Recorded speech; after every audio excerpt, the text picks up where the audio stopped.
सहारा तेरा है, मेरी नैया लगा दे पार, सहारा तेरा है। मेरा नैया लगा दे पार, सहारा तेरा है। सहारा तेरा है, सहारा तेरा है। मेरी नैया लगा दे पार, सहारा तेरा है। आपको यार सहारा तेरा है, मेरी नैया लगा दे पार, सहारा तेरा है। मेरी नैया लगा दे पार, सहारा तेरा है। जैसे शंकर भगवान गा रहे हैं, मगन होकर गाना चाहिए। जितना ही मगनता में डूबेंगे उतना ही आपके जीवन में सिद्धि शक्ति संपत्ति आएगी, और जितना ही मगनता दूर होगा, जितना ही भाव आपका कमजोर होगा, उतना ही आपको प्राप्ति कमजोर होगी।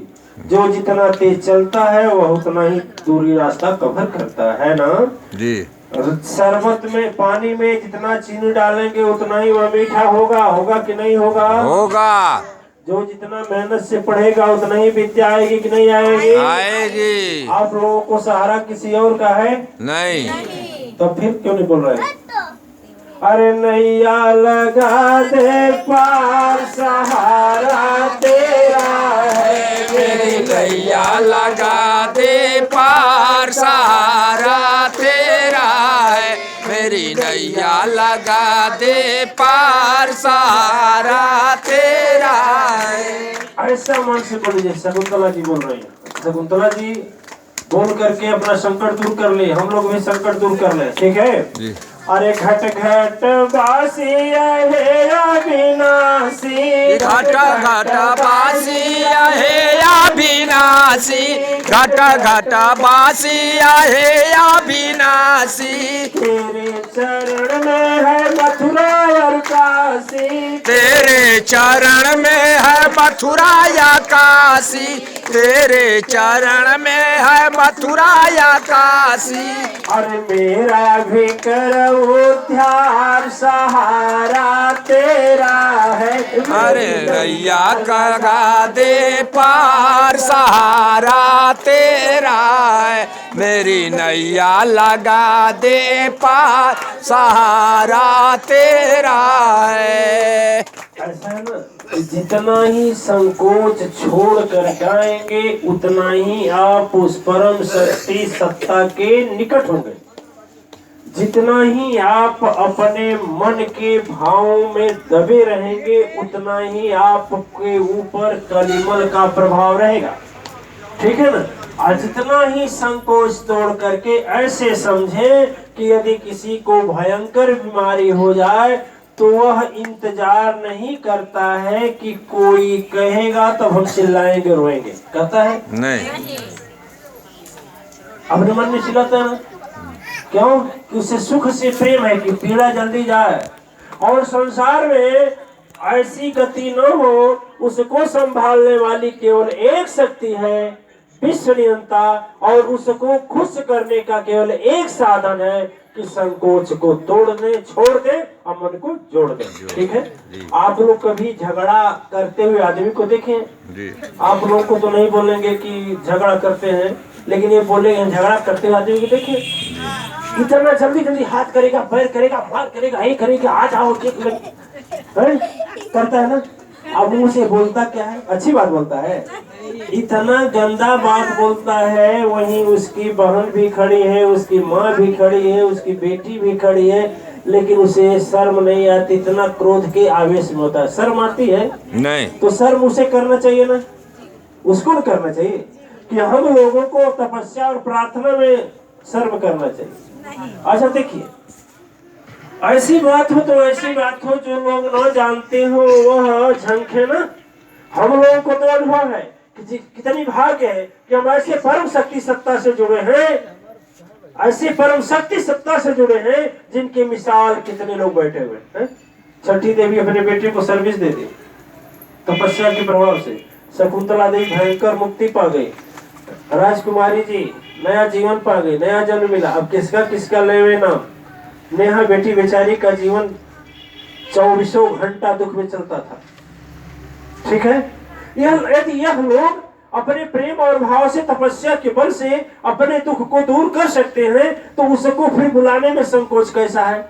यदि झगड़ा करने वाला आदमी संकोच नहीं करता है, भयंकर एक्सीडेंट किया हुआ आदमी चिल्लाने में संकोच नहीं करता है, शराबी आदमी अटपट बोलने में संकोच नहीं करता है, तो हम लोगों का कैसा नशा है प्रभु से, कैसा नशा है प्रेम से। आजकल के जमाने में देखते हैं, बेटा बेटी दोनों जब बड़े हो जाते हैं, नौजवान हो जाते हैं, तो माँ बाप से बोलते हैं मैं शादी नहीं करूंगा, ये शादी नहीं करूंगा, ये करूंगा। है कि नहीं, है कि नहीं, है कि नहीं।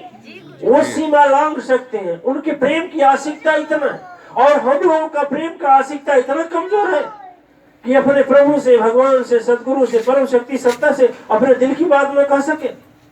प्रेम भी मिला तो उन्हीं की दया से, पैसा मिला तो उन्हीं की दया से, है कि नहीं, है कि नहीं। और यदि शरीर में चैन भी आया तो उन्हीं की दया से, और मैं दावे के साथ कहता हूँ आगे भी आएगा तो उन्हीं की कृपा से। ठीक है जी। अभी ये महाराज जी से मिले हम आते आते, वो महाराज जी जो अन्नदाता है हम लोगों के, वही बेचारे अन्नदाता, बोले ब्रेन स्ट्रोक। हमने कहा ब्रेन स्ट्रोक क्या होता है।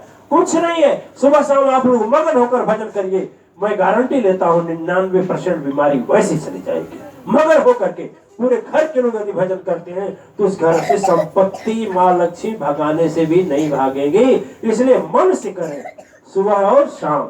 और सुबह शाम तेरी बरसे माया, सुबह या शाम तेरी बरसे माया, सुबह या शाम तेरी बरसे माया। नीचे की लाइन पर ठीक है, बोलिए ठीक। शाम तेरी बरसे माया, सुबह शाम तेरी बरसे माया। यानी सुबह माया बरसी तो पूरा दिन मगन, और शाम को माया बरसी तो पूरा रात मगन। बस दो ही है ना। अरे वही भाग्यशाली जिस पर गुरुवर की दया, वही भाग्यशाली जिस पर गुरुवर की दया, वही भाग्यशाली जिस पर गुरुवर की दया।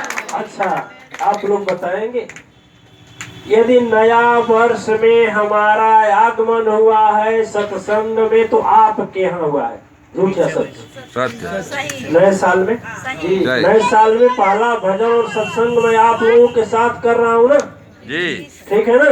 भारत भूमि में सबसे पहले आपके साथ कर रहा हूँ। और विदेश की बात छोड़ दीजिए, विदेश वाले तो झंखते हैं, गुरु जी की एक झलक मिल जाए, ठीक है। और आप लोगों के पास गुरु जी हर महीने में संसार का सारे बंधन तोड़ कर आते हैं, इतना बंधन होता है, फिर भी है ना। आप खुशहाल है कि नहीं?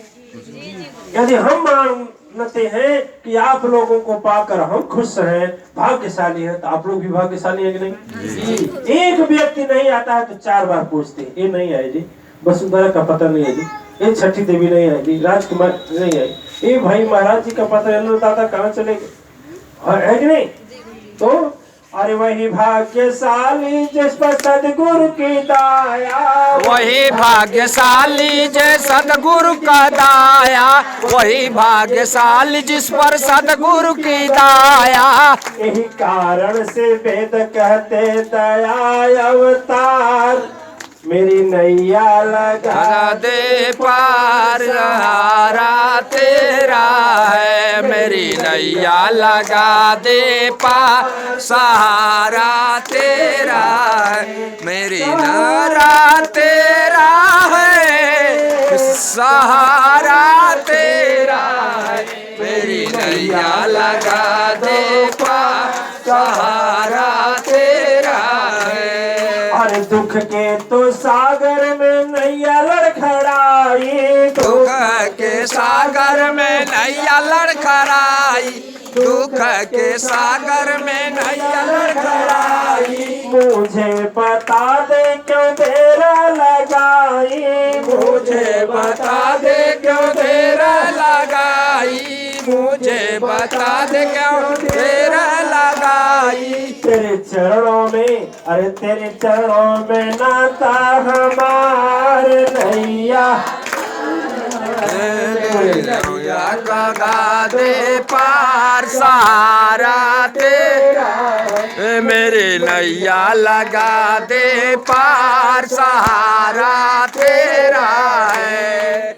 मांग क्या है? देखिए, मांग में भी बुद्धि होनी चाहिए, मांग में बुद्धि होनी चाहिए। क्या मांगना चाहिए? बुद्धि के अनुसार मांगना चाहिए। इसी शरीर के अंदर गीता में उपदेश भगवान कृष्ण बताते हैं कि इसी शरीर के अंदर दो शक्तियां होती हैं, एक दानवी होती है, एक दैवी होती है। एक देवताओं का होता है, एक दानवी होती है। जब दानवी जागृत होती है तो यही शरीर को यह सब भाता नहीं है, अच्छा नहीं लगता। और दैवी जब जागती है, दैवी संपदा जब जागती है तो मनुष्य को यह अच्छा लगता है, अच्छा सत्कर्म अच्छा लगता है। और याद रखना, जब अच्छा सत्कर्म में हम जीते हैं, करते हैं, चलते हैं, तो हम अपने लिए पुण्य और तपस्या की पूंजी बनाते हैं और वही मेरा सहारा बनता है। और जब पाप में चलते हैं, जब ये कुल भाता नहीं है, कुछ समझ में आता नहीं है, सतगुरु के पास मन जाता नहीं है, सतगुरु वाणी हृदय इधर से आता इधर चला जाता है, तो ऐसे ही हालात में समझ लेना चाहिए क्या है हम लोगों का संकट है? ठीक है, देखिए, इसलिए मांगने में भी बुद्धि होना चाहिए। एक बार की बात थी, आप लोग जानते हैं नहीं जानते हैं, भगवान शंकर और मैया पार्वती दोनों लोग रास्ता पकड़े चले जा रहे थे और रास्ते में एक भक्त का घर था। उस घर में 3 लोग थे, याद रखना, एक माता, एक पिता, एक बच्चा, छोटा बच्चा। एक माता, पिता, एक बच्चा, 3 लोग थे। भगवान शंकर तो कम, लेकिन मैया को दया गई। मैया बोली कुछ देते नहीं इन लोगों को, क्या करें, उन लोगों को मांगने का ढंग नहीं है। ठीक है, मांगने का ढंग नहीं है। माँ जिद कर दी, चलिए चलिए, क्यों नहीं मिलेगा, चलिए।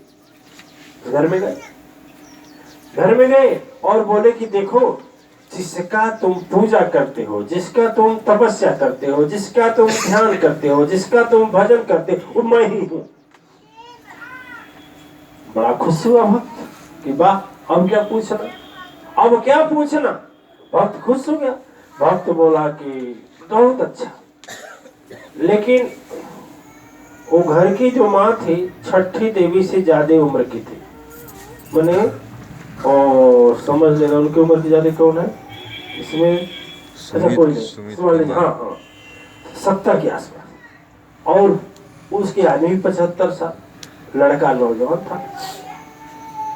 तो कहा कि भगवान एक काम करिए ना, बुढ़िया सोची कई अच्छा, भगवान बोले कि चलो तुम लोगों को 3 वरदान मैं देता हूँ, 3 वरदान देता हूँ और तीनों एक एक वरदान मांग लो, लेकिन याद रखना एक ही बार देंगे।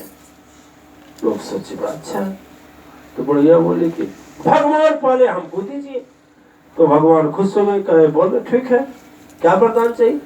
कहे मैं बूढ़ हो गई हूँ, आंख से दिखाई नहीं देता, कान से पूरा सुनाई नहीं देता, दांत भी धीरे धीरे टूट रहा है, कमर में दर्द अलग है, घुटना में दर्द अलग है, बहू जो है अलग सताती है।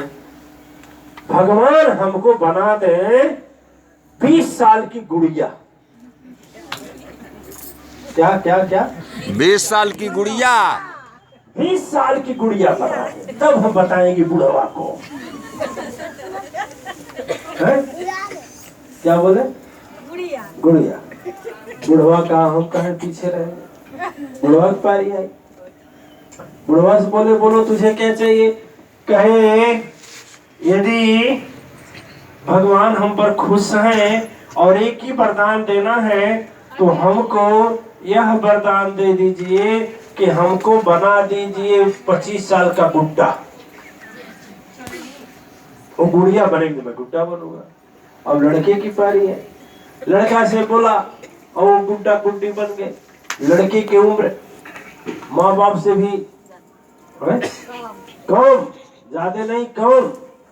नहीं, देवी ध्यान से सुन रही, माँ बाप से कम, और लड़का पड़ गया चक्कर में। कहा बाप रे बाप, इसको भाई कहें, इसको दीदी कहें कि माई बाप कहें, और हम क्या करें? लड़की के पास गए, लड़के के पास कहे बोलो तुमको क्या मांगना है? लड़का बोला ये भगवान छोड़िए, यदि खुश है ना, यदि आप खुश हैं तो हमको वरदान प्रदान मत दीजिए। इनको बनाए गुड्डी, इनको बनाए गुड्डा। एक काम करिए, इन लोगों को फिर वैसे ही कर दीजिए जैसे पहले थे। वरदान तीनों, वरदान तीनों खत्म। अब परेशानी जो की त्यों परेशानी जो की त्यों। देखिए, बुद्धि होना चाहिए। जो जितना बड़ा आदमी होता है ना, उससे उतना ज्यादा मांगना चाहिए, उतना बड़ा मांगना चाहिए। ठीक है जी। अच्छा, मान लीजिए